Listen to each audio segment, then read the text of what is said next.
Hello friends दिनै जों दिनैनि बे जों गोदान निउज आपडेटखौ नोंथांमोननि सेराव लाना फैबाय।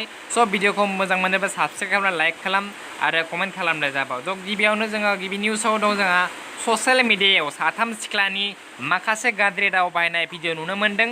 नोंथांमोनखौ आंनि बे भिडिअ क्लिप दिन्थिनो हागोन, नोंथांमोना नुनो मोनगोन। बे भिडिअ क्लिपाव देखायनाय साथाम सिख्लानि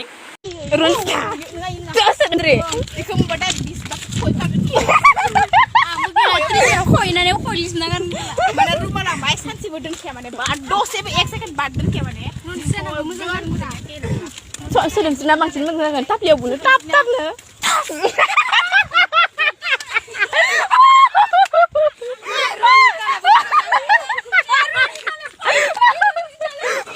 रानिनि एक्टिंखौ नायलायना खालामैलाय। थ' बेनि उनाव 2 नाम्बाराव जोङो ससियेल मिडियायाव सासे सुबुङा प्रमद बर'खौ गावथारनायनि बाथ्रा बुंदों। बिथाङा ससियेल मिडियानि गेजेरजों प्रमद सार बिथांखौ गावथारनायनि बाथ्रा बुंदों। थ' 3थियाव दं जोंहा आधार कार्ड आरो पान कार्ड लिंक खालामनाय समखौ बारायना होनाय जाबाय। जोबथा साना 30 जुनमोन, दा बेखौ बारायना 2021 मायथाइनि 30 मार्चसिम बारायना होनाय जाबाय। स' बेखिनियानो। आरो बेनि उनाव दं सोनाब बंगआव लकडाउनखौ 21 जुलाइसिम बारायना होनाय जादों।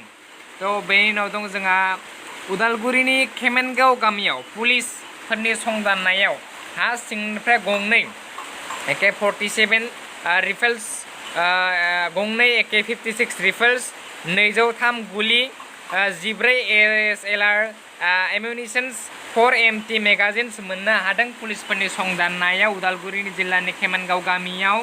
थ' बेनि उनाव जोंनि निउस आपडेटआव दङ गसाइगावआव सासे मानसिखौ किडनेप खालामना बुथारदों। गसाइगावआव सासे मानसिखौ किडनेप खालामना बुथारदों। गसाइगाव जयपुरनि थागिबि आबदान हुसेननि आंगो फिसा आमिनर हुसेना थांनाय 9 जुनाव गोमानानै दंमोन आरो बिथांनि बिफाया बुंनाय बादिब्ला थांनाय 9 खालार खालि सिनाय मोनै 4 दुथांफोरा गुबुन जायगायाव थांनो थाखाय गारि सालायनो लेंहरो आरो बेनिनो हराव आमिनरा न'आव फैफिना आरो दुथांफोरा हराव कल खालामनानै बुङो दि नोंथांनि फिसालाखौ नों जुदि लांफिननो गोसो बा मोननो गोसो अब्ला 40 लाख होनानै लांफै होनना बुंदों। अब्लासो जों नोंथांनि फिसालाखौ हगारगोन। बेनि उनाव गसाइगावनि पुलिस थाननि गेजेरजों दुथांफोरखौ हमनो हायो। 4 दुथांमोन बिथांमोना आरो बिथांमोननि फिसालाखौ रुंसारि जाबाय होनना मिथिनो मोननाय जायो। थ' बेनि उनाव दं पतन्जलिया मोनसे कर'ना भाइरासनि मुलि दिहुनदोंमोन। मोनसे कर'ना भाइरासनि मुलि दिहुनदोंमोन, नाथाय उत्तराखन्डनि आयुर्वेदिक डेभ अफिसारा बुंदों पतन्जलिया मुलि दिहुननाय समाव लाइसेन्स बिनायाव कर'ना भाइरासनि सोमोन्दै जेबो एप्लिकेसनाव लिराखैमोन, खालि इमिउनिटि बारायनाय, गुजुनाय आरो लोमजानायनि मुलि बानायनो होननासो बुंदोंमोन होनना बिथां उत्तराखन्ड आयुर्वेदिक डेभ अफिसारा बुंदों।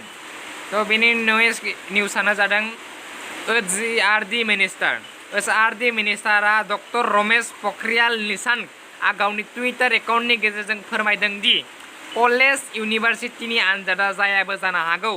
UGCआ दिहुननाय गाइडलाइन्सफोरखौ नायफिननो खावलायदों, लोगोसेनो टिचार, स्टुडेन्टस आरो बेनि खामानि मावग्राफोरनि रैखाथिनि थाखाय क्वारेन्टाइन सेन्टार बानायना होदों।